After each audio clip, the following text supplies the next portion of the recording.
toute l'actualité à temps réel, sur Référence TV. Référence TV, la chaîne de l'innovation. Alors ndaje bi lu tax ñun ñu def ko mun nañ ni daanaka dugguleet parce que daanaka ay weer a ngi convention bi doon def tour du Sénégal ak CNRA def nañ ko ak CNRA def ko ak Reporters sans frontières ngir ñaax leen mais également aar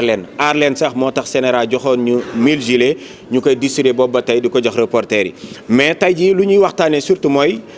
ban taxawaay la ñu war a gën mën a am bay joxe xibaar yu baax ci élection yi ndaxte xibaar yu baax mooy tax élection yi dal mën a am fii ci biir Sénégal loolu nag daanaka ñoom ñi woote ndaje bi dañ ñu koy fàttali rek mais ñun ñëpp daanaka suñu école yi ñu jàngee jàngal nañ ñu métier bi naka lañ ko war a defee xam nañ ne xibaar balaa nga kaa jox da nga ko war a segg parce que am na ay phase mooy si ngay collecté ji di ko traité ak di ko diffuser phase yooyu yëpp nag dafa am métier bu lu mu tënku donc tey ji wootale rek bu ñuy def à l'endroit buy jëm si reporter yëpp mooy xibaar yi balaa ñu koy jox ñu ànd seeg responsabilité segg ko bu baax a baax xam naka lañ ko war a defee waaye tamit gën leen a ñaax di leen wax ni jamonoy campagne électorale mooy période bi nga xam ni si la xibaar yu wérul ak manipulation di gën a am doole gis nañ ko ci événement yi mujjee am fii ci biir Sénégal loola waraloon sax ñu initié woon bulletin des reporters bulletin boobu la ko taxoon jóg mooy soo déggee ñu ni kat diw faatu na fële ñu di gis ko sur réseaux sociaux yi ñun duñ ci am duñu reprendre les réseaux sociaux mais dañuy jël information boobu noonu yabal suñuy ndaw ñu dem ci préfecture dem ci famille yi nga xam ne ñoom la concerné pour vérifier réellement est-ce qu'il y avait mort d'homme ou pas te loolu gis nañu résultat yi nga xam ne moom moo ñu ko doon joxe bëri woon na fake news campagne bi également période la bu nga xam ni candidats yi dañ ciy joxe ay statistiques ñun dañuy topp seen ginnaaw di ànd ak ñoom mais duñu yam rek lu ñu jox ñu jàllale ko mais on prendra dinañ jël temps vérifier information yi ngir mën a gindi askan wi parce que bëgg-bëgg bi mooy ñu fexe ba askan wi ba supp ñaar fukki fan ak juróom ci weeru février ñu def tànneef bu gën moo tax ñuy lancer un appel pour beaucoup plus de responsabilité lancer un appel également jëmale ko ci autorités yi parce que campagne également gis nañ ni lu ñuy bundu xatal ay taskat xibaar bëri na kuñ ci tegul loxo rek jàppal ni ñu ngi lay xooxatal loolu nag dafa war a daq fii ci biir Sénégal moo tax ñuy interpeller d'abord le ministre de l'Intérieur pour que suñuy ndaw ñu gën leen a aar interpeller également les acteurs politiques suñu nee les acteurs politiques nag damay wax pouvoir wax opposition ba sax société civile dañ leen koy wax pour que ñoom itam ñu gën a bàyyi xel ñuy aar suñuy ndaw sur le terrain parce que yéen ñëpp fàttaliku ngeen lu xewoon Tambacounda ñi nga xam ne ñoom ñoo àndoon ak candidat bu PUR bi dafa naa ne suñu borom su tegul woon loxoom di ngeen gis ay taskat xibaar yi nga xam ne ñàkkoon nañ seen bakkan parce que dañ leen a songoon songu seen oto ba dañoo mujj accélérer daw loolu nag mun nañ ko éviter ko mooy ñun ñu responsable sur le terrain éviter ko également mooy ñoom ñëpp ñu xam ni ñun suñu rôle nekkul ñu far ak Makumba wala Mademba mais ñun c'est de mettre la plume dans la plaie comme ni ñu koy waxee maanaam fu dëgg ne ñu koy génne di ko jox askan wi. alors soo xoolee convention bi daanaka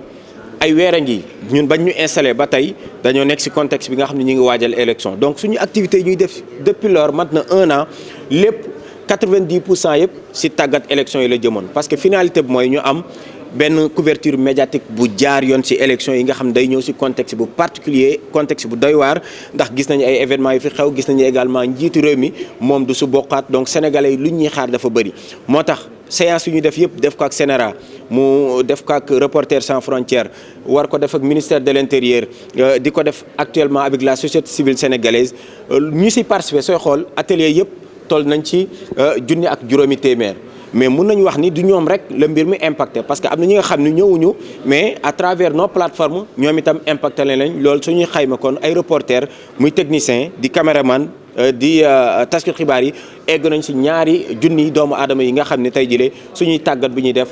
yegg na ci ñoom loolu nag mooy suñu mission ñun duñuy structure bi nga xam ne duñu syndicat duñu dara dañuy ànd ak ñoom ci liggéey bi mais ñun lenn rek moo ñu tax a jóg mooy formation initiale mooy li ñuy def ci école yi ak formation continue parce que suñu génnee école jamono dafay dox parce que ba ñuy dugg école ñun ñëpp peut-être numérique fii mu tollu ko woon donc atelier yi ñuy def moo ñuy tax ñuy gën a renforcer suñuy ndaw pour ñu doon ay reporters yi nga xam ne fu ñu leen mën a fëgg mun naa ko utiliser noonu dinañ mën a répondre besoin wu public bi muy auditeur bi muy téléspectateurs yi muy lecteurs yi.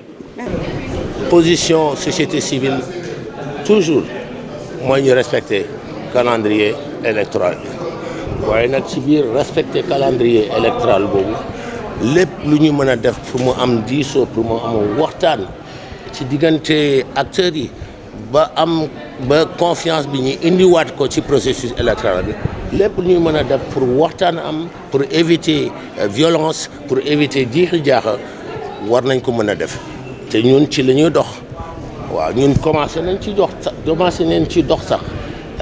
dégg ngeen ne fan yii passé barke démb rencontré nañu 43 yi nga xam ne dañu rejeté seen candidature